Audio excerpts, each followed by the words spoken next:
Hey there, Tamir from FIBONACCI.com, your weekly market recap from Phuket, Thailand. Like, subscribe, and let's see the charts. We'll go over the weekly charts on the SPY, QQQ, IWM, Bitcoin, Dow Jones, AMD, Nvidia, Google, Tesla, and many more interesting setups.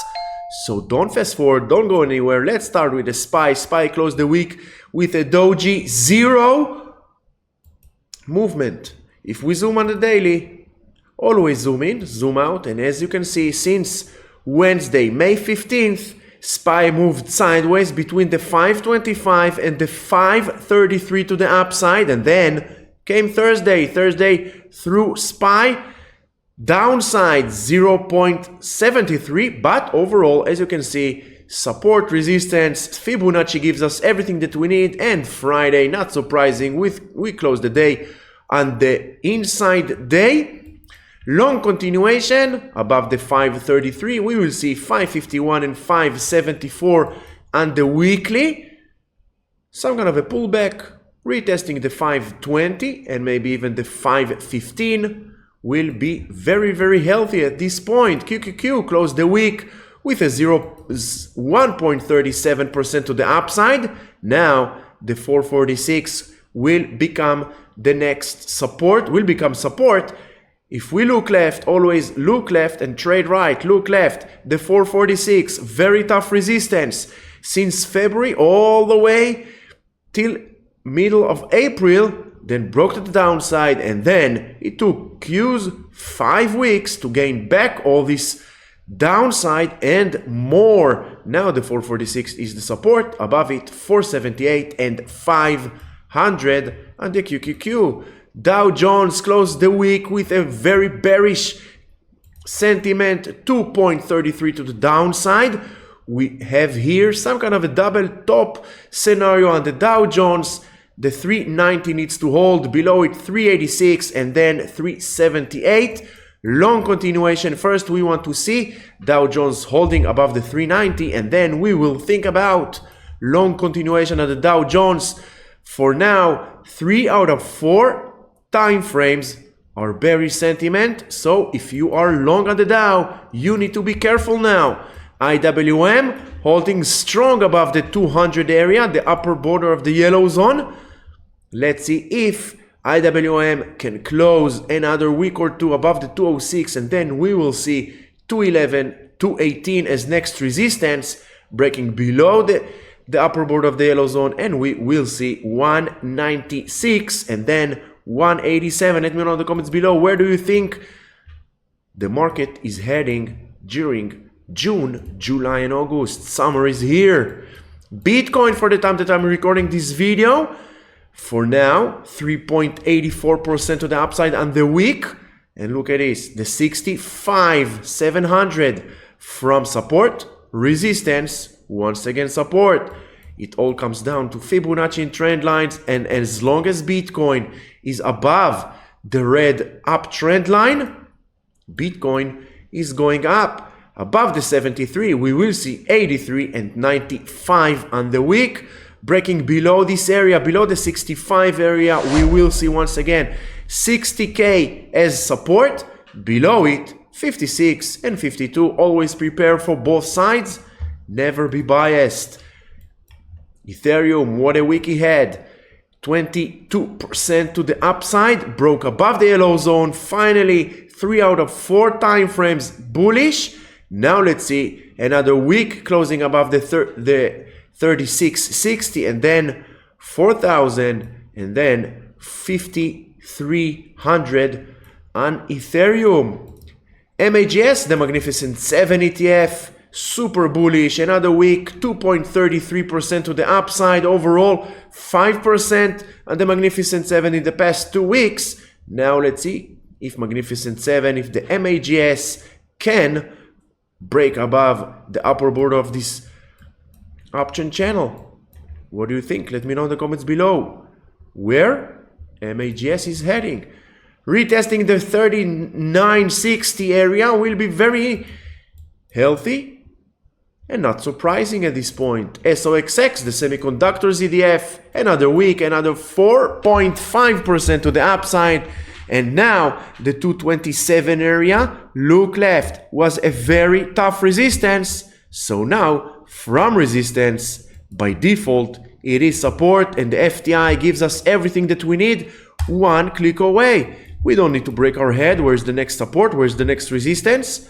The FTI gives us everything, and it gives us multi-time frame point of view, long continuation above the 241, and we will see 258 and 280 to the upside. Like, subscribe, don't forget to hit the notification bell. More videos coming up during this long weekend. Apple closed the week also on the 007 as the SPY with a doji. Now pullback, retesting the 184 area, the upper border of the yellow zone as support. Will be very interesting and not surprising. Long continuation above the 193, and then we will see Apple going into new all-time highs. Microsoft closed the week very strong, 2.37 to the upside. Now the 419 is the support, long continuation above the 433, and we will meet this red trend line that helps us identify the higher highs. Above the 433, we will meet 452 and then 475 to the upside. Overall, Microsoft looking super bullish. Nvidia post earnings.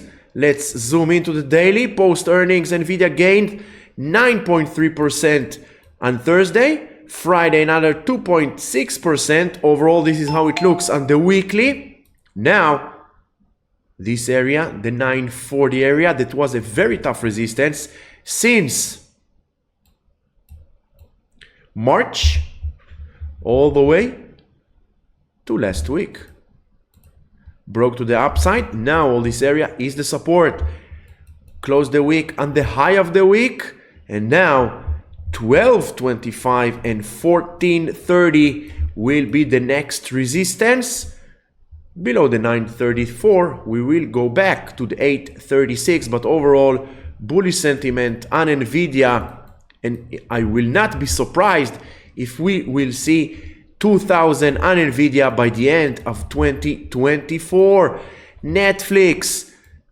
It took Netflix 5 weeks, but Netflix finally did it. Gained back all that 11% post earnings to the downside. 5 weeks.